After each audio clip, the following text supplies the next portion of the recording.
الحمد للہ رب العالمین والصلاة والسلام علی سید الانبیاء والمرسلین محمد وعلی آلہ وصحبہ اجمعین، اما بعد۔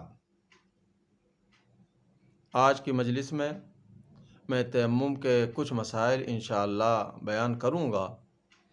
تیمم کے بارے میں ہم جانتے ہیں کہ اس کی اجازت قرآن مجید میں بھی دی گئی ہے اور بہت ساری احادیث میں بھی دی گئی ہے۔ قرآن مجید میں اس کا ذکر دو جگہ آیا، ایک سورہ نساء میں، ایک سورہ مائدہ میں۔ اس میں اللہ تبارک تعالیٰ کا ارشاد ہے، اعوذ باللہ من الشیطان الرجیم، وَإِن كُنتُم مَّرْضَىٰ أَوْ عَلَىٰ سَفَرٍ أَوْ جَاءَ أَحَدٌ مِّنكُم مِّنَ الْغَائِطِ أَوْ لَامَسْتُمُ النِّسَاءَ فَلَمْ تَجِدُوا مَاءً فَتَيَمَّمُوا صَعِيدًا طَيِّبًا فَامْسَحُوا بِوُجُوهِكُمْ وَأَيْدِيكُمْ۔ اس میں اللہ تبارک تعالیٰ نے ارشاد فرمایا کہ اگر تم مریض ہو، بیمار ہو، یا کسی وجہ سے پانی کے استعمال پر پانی موجود نہ ہونے کی وجہ سے قدرت نہیں رکھتے ہو، تو ایسی صورت میں سعید طیب سے تم تیمم کر سکتے ہو، چاہے حدث اصغر ہو، چاہے حدث اکبر، چاہے جنابت ہو اور چاہے وضو فرض ہو گیا ہو۔ تو دونوں جگہ، دونوں آیات میں حدث اصغر اور حدث اکبر دونوں کے لیے تیمم کرنے کی اجازت دی گئی۔ اب فقہا نے اس آیت کی روشنی میں، ان آیات کی روشنی میں، اس کے علاوہ دوسری احادیث کی روشنی میں یہ فرمایا کہ چند جگہیں ہیں جن کے پیش آنے پر انسان تیمم کر سکتا ہے۔ اس میں بنیادی چیز کیا ہے؟ پانی کا نہ ہونا، پانی انسان کے پاس موجود نہ ہو، یا اتنی دور موجود ہو جو 1 میل شرعی کی دوری پر ہو، اور 1 میل شرعی 1.5 کلومیٹر سے بھی کچھ زیادہ ہوتا ہے۔ اس لیے کہ جو میل شرعی ہے یہ انگریزی میل سے بھی بڑا ہوتا ہے، تو وہ 1.5 کلومیٹر سے بھی تھوڑا سے زیادہ ہوتا ہے۔ تو اتنی دوری پر جب پانی ہو تو آدمی تیمم کر سکتا ہے۔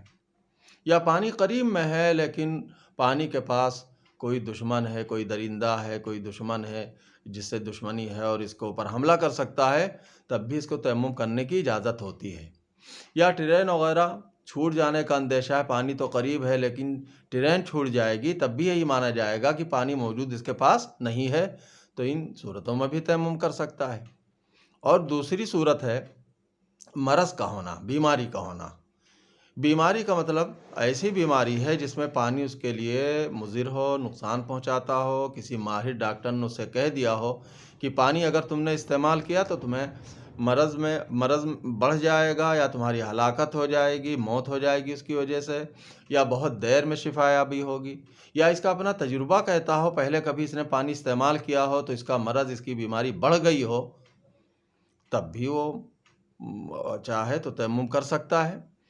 لیکن آج کل جیسے سردی کا زمانہ آتا ہے، بہت سے حضرات کو دیکھا جاتا ہے کہ جیسے ہی سردی بڑھی ہو تیمم کرنا شروع کر دیتے ہیں۔ تو یاد رکھنا چاہیے کہ تیمم کی اجازت تبھی ہو سکتی ہے کہ جب مرض بڑھ جانے کا خوف ہو۔ صرف ایسے ہی گمان کی وجہ سے، خیال کی وجہ سے، بے جا اندیشوں کی وجہ سے تیمم کی اجازت نہیں ہو سکتی ہے۔ جب یا ڈاکٹر نے کہا ہو یا خود اس طرح کا تجربہ رہا ہو، دل کہتا ہو کہ پانی استعمال کیا تو بہت زیادہ نقصان ہو جائے گا، تبھی اس کو استعمال کر سکتا ہے۔ اس کے علاوہ اور بھی کچھ موقع ہیں جن میں تیمم کی اجازت دی گئی۔ مثلا کوئی ایسی نماز جس کے فوت ہو جانے کے بعد اس کا کوئی بدل نہیں ہوتا ہے، جیسے عیدین کی نماز ہے۔ اگر عیدین کی نماز فوت ہو جانے کا خوف ہو، وضو کرنے جائے گا تو نماز فوت ہو جائے گی، چھوٹ جائے گی، تو تیمم کرنے کی اجازت دی گئی۔ اسی طرح ولی کے علاوہ بقیہ لوگوں کے لیے جنازے کی نماز میں بھی اس کی اجازت دی گئی کہ جنازے کی نماز چھوٹ جانے کا اندیشہ ہو تو آدمی تیمم کر کے جنازے کی نماز پڑھ سکتا ہے، لیکن ولی کو اجازت نہیں ہے، اس لیے کہ وہ روک سکتا ہے لوگوں کو، یا اگر نہ رکے لوگ تو بعد میں وہ جنازہ پڑھ سکتا ہے۔ بقیہ جمعہ کی نماز چھوٹ جانے کا اندیشہ ہو تو اس کا بدل ظہر موجود ہے۔ کسی نماز کے قضا ہو جانے کا اندیشہ ہو تو اس کا بدل، اس کی قضا موجود ہے۔ کسی نماز کے وقت کے نکل جانے کا اندیشہ ہو تو ظاہر بات ہے وہ قضا کر سکتا ہے۔ لہذا صرف یہ چیز بنیاد نہیں بن سکتی تیمم کرنے کی۔ اگر اس کو خیال ہو کہ بعد میں پانی مل جائے گا تو پھر وہ پانی کا انتظار کریں ملنے کا، اور جب وہ مل جائے تبھی وضو کر کے ہی وہ نماز پڑھے، تیمم نہ کرے پھر۔ تو یہ تو سوال اس کا ہو گیا کہ تیمم کب جائز ہوتا ہے۔ دوسرا اس میں سوال یہ ہے کہ کن چیزوں پہ تیمم جائز ہے۔ تو تیمم کے بارے میں احناف کو مسلک یہ ہے کہ جتنی بھی چیزیں جن سے ارض سے ہوتی ہیں ان پر تیمم جائز ہے۔ اب جن سے ارض میں پہلے نمبر پر تو مٹی آتی ہے، اسی طرح ریت آتی ہے، پتھر آتے ہیں، چونا آتا ہے۔ یہ سب چیزیں جو ہیں زمین ہی کی جنس سے مانی جاتی ہیں، ان سب پہ تیمم کرنا جائز ہے۔ لیکن بعض دوسرے ائمہ کے یہاں چونکہ صرف مٹی ہی کے اوپر تیمم جائز ہے، لہذا احتیاط اسی میں ہے کہ جہاں مٹی بھی دستیاب ہے اور یہ چیزیں بھی دستیاب ہوں، وہاں پر آدمی مٹی ہی پر تیمم کرے، ان چیزوں میں نہ کرے، تاکہ وہ اختلاف سے بالکل نکل سکے، بچ سکے اور بالکل اطمینان و انشراح کے ساتھ اس کا تیمم صحیح ہو جائے۔ البتہ مٹی اگر موجود نہیں ہے اور یہ چیزیں موجود ہیں تو ٹھیک ہے، ان پہ تیمم کیا جا سکتا ہے۔ اب یہ جو چیزیں ہیں جن میں تیمم جائز ہے، تو خود ان کے اوپر مٹی لگی ہو، جیسے پتھر ہے اس پر مٹی لگی ہو یا نہ لگی ہو، چاہے وہ پتھر کو دھو ہی ڈالا گیا ہو، تب بھی اس کے اوپر تیمم کرنا جائز ہو جائے گا۔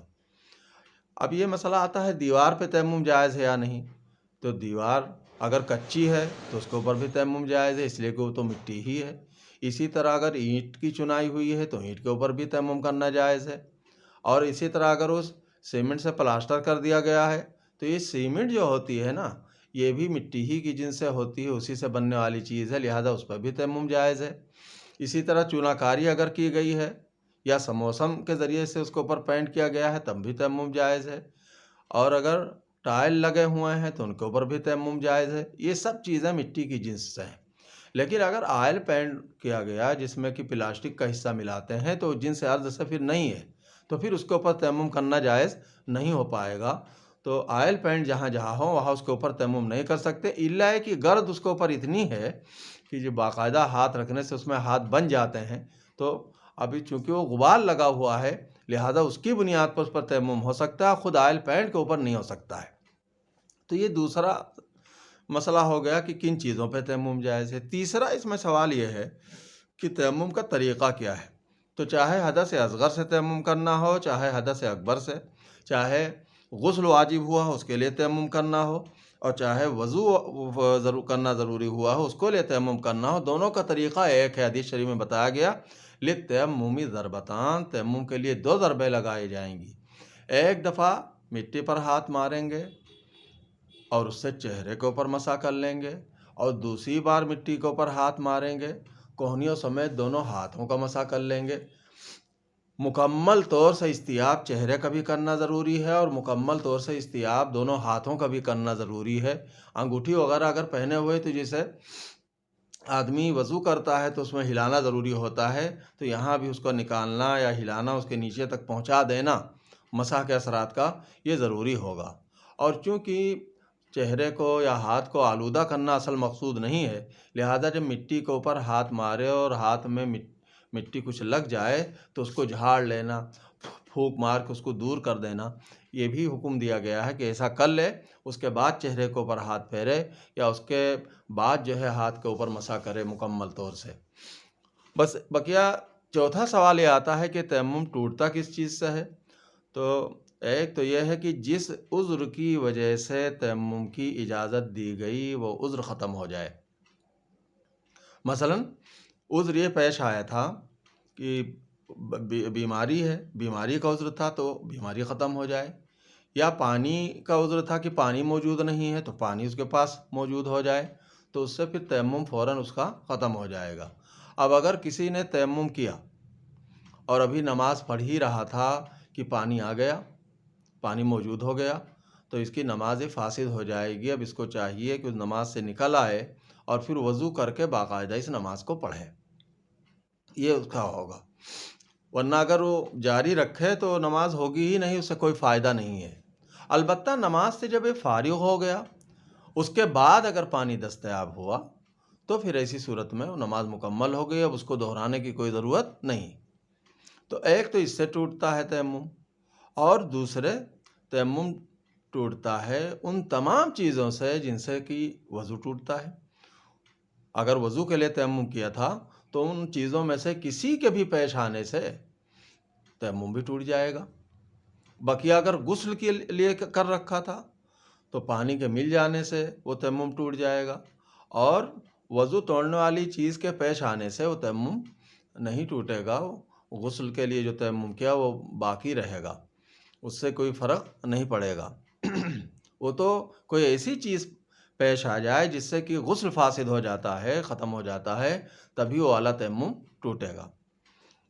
تیمم میں ایک بات اور بھی بہت اہم ہے جو شروع میں بیان کرنی چاہیے تھی، کہ تیمم کے لیے یہ بھی ضروری ہے کہ آدمی جب تیمم کرنا چاہے تو اس کی نیت کرے۔